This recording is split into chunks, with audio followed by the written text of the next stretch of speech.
Bleacher Report just released their rankings of the NBA's best young cores after the 2026 draft and free agency. And while it's nice to finally see the Washington Wizards getting some respect, I still think they got one thing completely wrong. They ranked the Washington Wizards 5th behind the Houston Rockets and Detroit Pistons. Today I'm going to explain why I believe Washington should actually be 3rd on the list, and honestly, I don't think it's that close. Let's get into it. First, let's look at the Bleacher Report rankings. They have the San Antonio Spurs, Oklahoma City Thunder, Detroit Pistons, Houston Rockets, and Washington Wizards in that order. I actually have no problem with San Antonio at 1, but the one beyond is already one of the best players in basketball. Stephon Castle already looks like a future star. Dylan Harper has incredible upside. That's an elite foundation.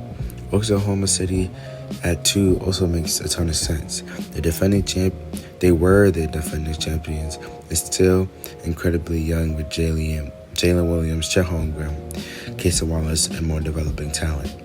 But once we get to numbers 3 through 5, that's where I think the conversation changes. Let's start with Washington. Bleacher Report highlighted Dybantsa, Alex Sarr, and Kyshawn George.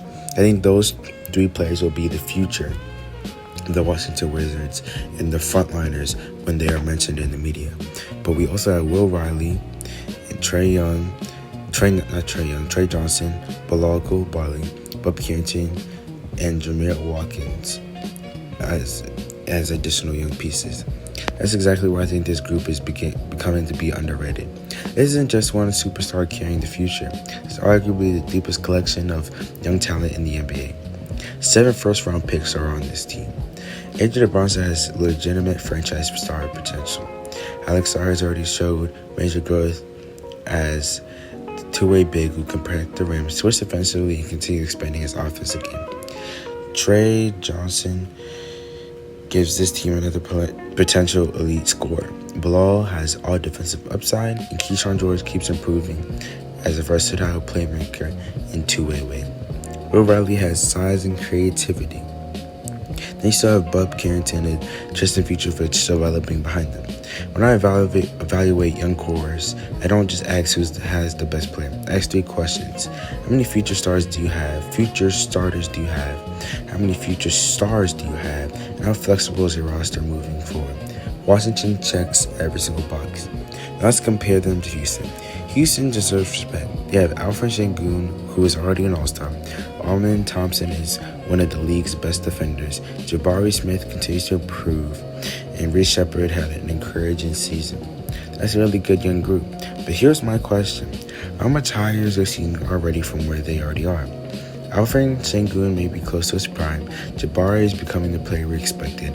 Amen is outstanding defensively. Their core is excellent, but Washington's ceilings feel significantly higher because several of their best prospects haven't even scratched the surface yet. If AJ becomes a superstar, many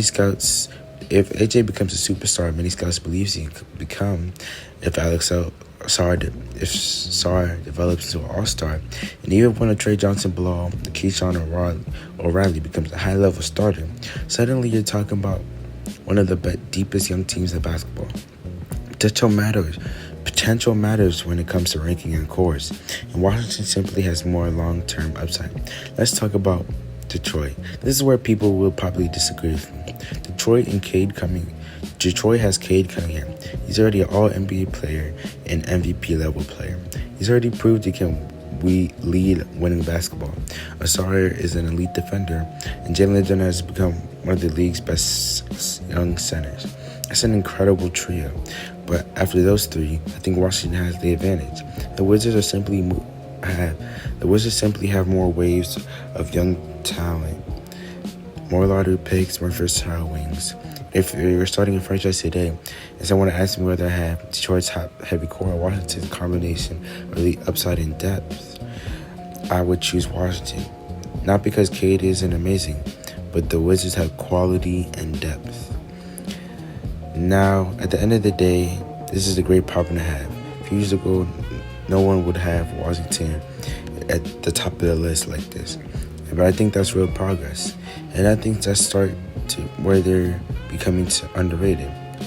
I also think Bleacher Report acknowledges themselves. In the article, they basically admitted Washington has so many quality prospects that it's difficult deciding which players to feature And that's not a weakness. That's actually the biggest strength of the entire rebuild. Not every prospect has to become a superstar. If 3 or 4 hit, you're in incredible shape. And Washington has more chances to hit than almost anyone else. Now, here's my final ranking. Number 1, San Antonio. Number 2, Oklahoma. Number 3, Washington. Number 4, Detroit. Number 5, Houston. Let me know if you disagree down in the comments.